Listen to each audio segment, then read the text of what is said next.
Playing the role of sensible car in our long-term fleet this year will be the Honda Civic, with a diesel engine and the kind of comfort that'll keep you happy every day. Although having said that, maybe it's not that sensible.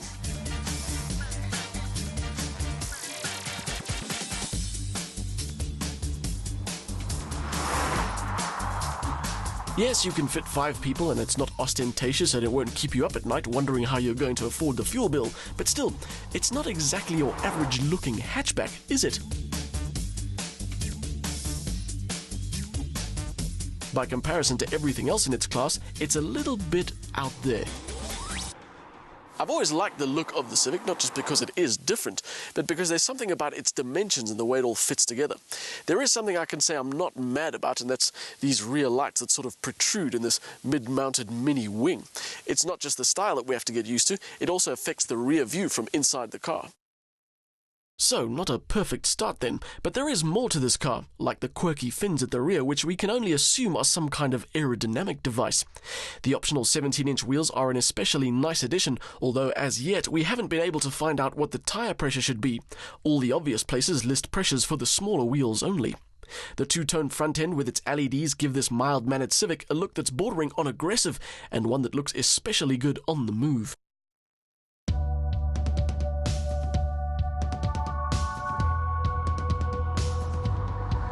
Powering our car is a 1.6-litre DTEC diesel with 88 kilowatts and 300 newton meters. Now, although it will top 200 kilometers an hour, what's more important in this corner of the market isn't how quickly you get from point A to point B, but how little fuel you use while doing it. Honda's combined cycle fuel consumption figure is 4.1 litres per 100 k's. And with an ever-increasing fuel price, that's a claim we'll be doing our absolute best to match.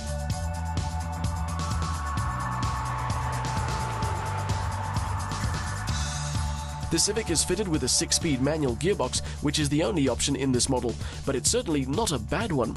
It has Honda's traditionally short and chunky action, with the right ratios to get the best out of the motor. And there's enough on the inside to help get the most enjoyment out of every drive. This is the executive model, which means you get top spec, including niceties like seat heaters. But the first thing you notice in here is how comfortable it is, how everything kind of wraps around you and falls to hand easily. Although that last bit is helped by switches that are some of the largest in automotive history. There's no mistaking the functions of the plate-sized switches, which to me look a bit like they've been designed that way, so all the space on the dashboard is taken up, rather than having expanses of blank plastic. The digital display is another element of difference in this class, as are the back seats, which fold vertically. It's a simple but brilliant idea, allowing easy access to expanded cargo space.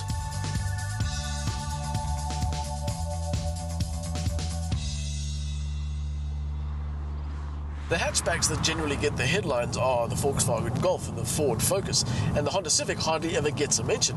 And that's really unfair because this car is every bit as good as those other ones. The steering and the gear shift feel good. There's a real sense of solidity and capability about it. We've only had it for a short time, but it already is an immensely satisfying car. It's already showing signs of being a good all-rounder, with the trip from Joburg to Mpumalanga giving it some open road time and giving us a stress-free drive all the way.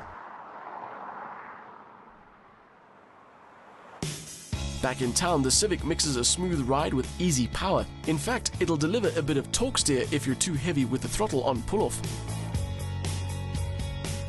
We have a year to get used to this car's particular character, although there will be some things that won't be measured on personality alone. One of the key figures we look at in a long-term test is the fuel consumption, to compare the real-world figure with the manufacturer's more optimistic claims. Honda has such an optimistic claim for this car, saying it does about 4.5 litres per 100 kilometers, but we've only seen 6.5 and above. Although this car has only done 1,500 kilometers, so in theory it should only get better.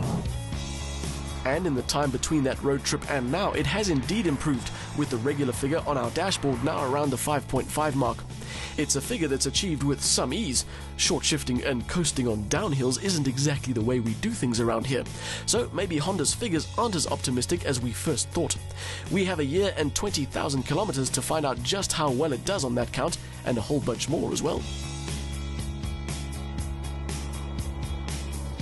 The Honda Civic isn't the most powerful or the fanciest car in our long-term fleet this year, but it's got a comfortable, enjoyable drive, and with fuel consumption that's already showing itself to be pretty impressive, I think it's going to be one of the more popular choices in our garage.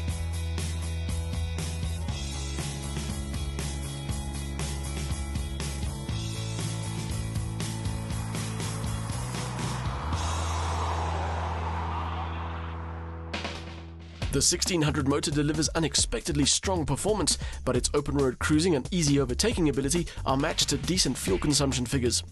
It's a promising start to our year with the Civic, but we're wondering if a year is enough time to get used to that rear styling.